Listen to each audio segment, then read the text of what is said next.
As filmmakers, how do we get our sets to help tell our story? That's what we'll be answering today. I'm Max Fields. This is R-Rated, where we believe in the power of learning. And our case study for today is none other than the iconic movie, Harlem Nights. Let's get into it.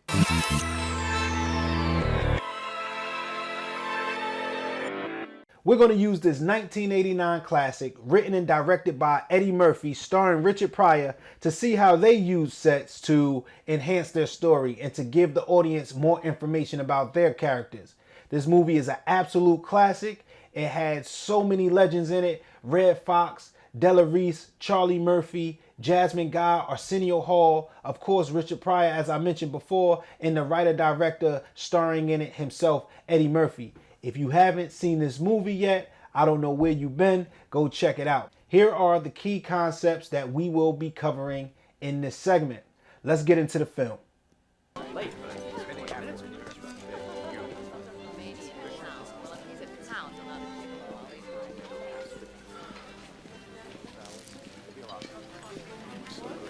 you like me to order for you? Miss LaRue, your guest has arrived.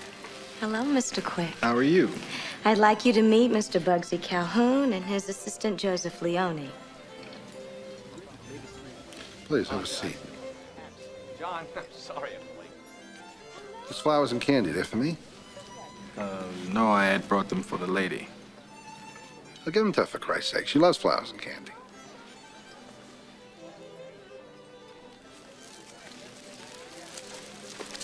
Thank you. So, how's business, Mr. Quick? Excuse me? Business over at Sugar Ray's? Business is all right. All right. I hear you guys are going great. Dominique tells me your place was packed Monday night. Nobody does business on a Monday. Your place was packed on a fucking Monday. You must be doing great. What do you move, 15, 20,000 a week? I don't know about all that shit. I don't do the books. Oh, come on, come on. You're the one that built the club up. You're telling me you don't see the books? That'd be pretty stupid, Mr. Quick. Well, I trust my partner, Ray. Uh-huh. In this business, you never trust anybody. Everybody in this business is a criminal. How are you going to trust a criminal? Hey, this is too deep for me. I think I'm gonna go home. Wait a second. What's your rush? Here, have some wine. By the way, Mr. Quick, did a Sergeant Phil Cantone come by your place the other day? Yeah, he came by. He told you about my business proposition. He told us about the offer you made. I wouldn't exactly call that shit a business proposition. It was business, Quick. I don't make offers. I make business propositions. Now, let's take a look at how this environment is giving us information about our characters. Just as in real life, environments clue us in on the people that are in them. And this environment is stiff. We can tell by the formal attire, the classical music, and the calm atmosphere. People here are affluent, straight to business types. As soon as Quick enters the restaurant, everybody sits up and takes notice and stares at him. That's because black people didn't dine there, and in those times probably not even allowed to. This touches on one of the themes of the movie, which is racial inequality, but it also speaks on the mentality of the people who eat there. The person Quick, played by Murphy, ends up meeting is the owner, so he'll share those characteristics. It's important to remember that extras are an extension of your set and should have specific purpose. Notice how Quick walks through the restaurant with an unbothered bop.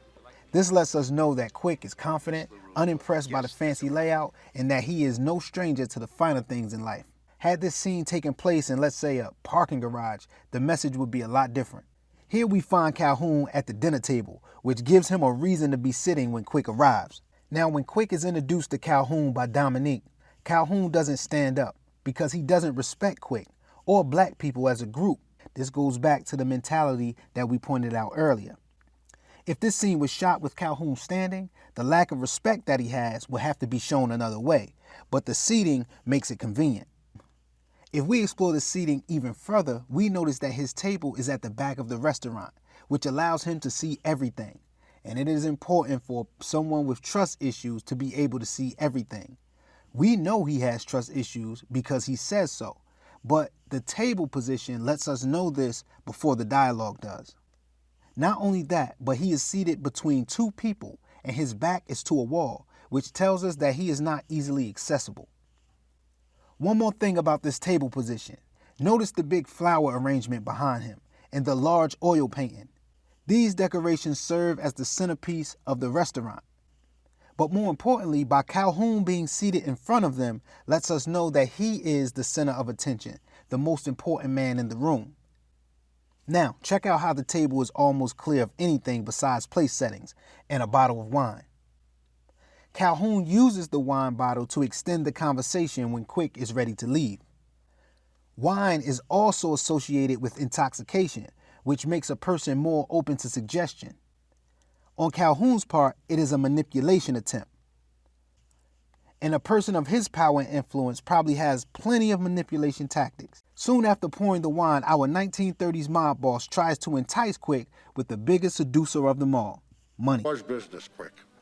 I don't make offers. I make business propositions. Now that we've seen some of our characters through the lens of the set, let's see how the set helps describe a contrasting character in the next scene. But why would Bugsy Calhoun even care about your place when he owns almost every after-hour spot in the city?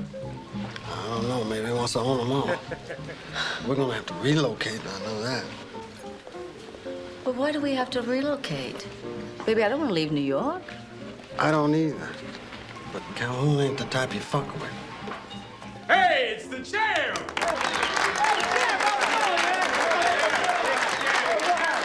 Hey, next week you knock that boy out. Hey, look at me!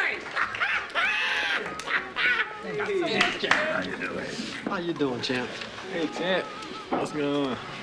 Hello, gentlemen, lady. How's everybody doing this evening? We doing fine, champ. You ready for next week? Ready? Yeah. I'm ready. Hey, I'm having a lot of money on you, man.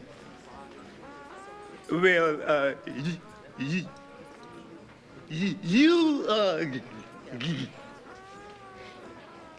you getting ready to be a rich nigga, you see, cause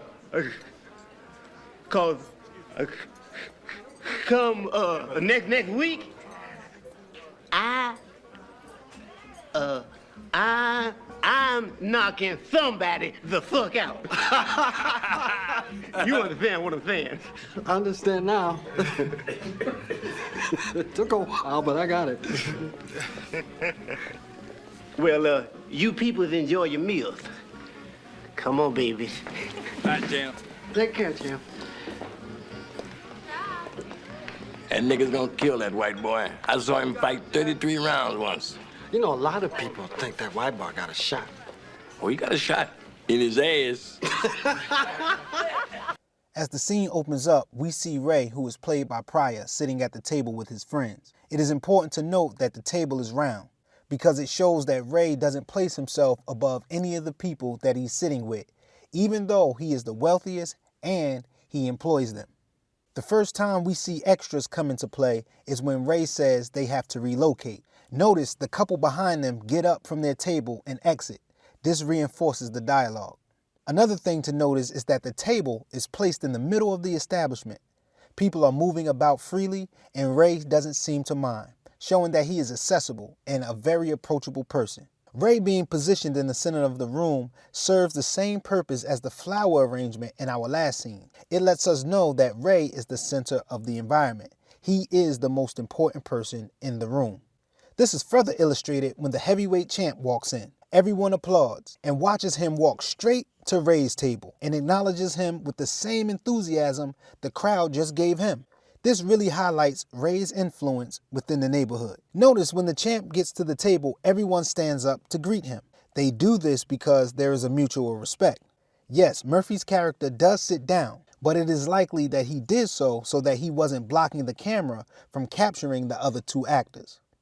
Although Ray is rich and owns his own club and restaurant, he's dining at a non-exclusive neighborhood spot because he's down to earth. He hasn't forgotten where he's come from, and he prides himself on being a man of the people. The environment is upbeat and fun-loving, and it represents our 1930 Joy House and casino owner to a T. It took a while, but I got it. Thanks for joining R-Rated on our mission to learn and grow as filmmakers. If you got anything from this video, please like and share. And comment down below if you have a movie that you would like to see featured on this channel. Also, let me know anything that I might have missed in this scene breakdown. This is Max Fields, and I'll catch you later. Peace.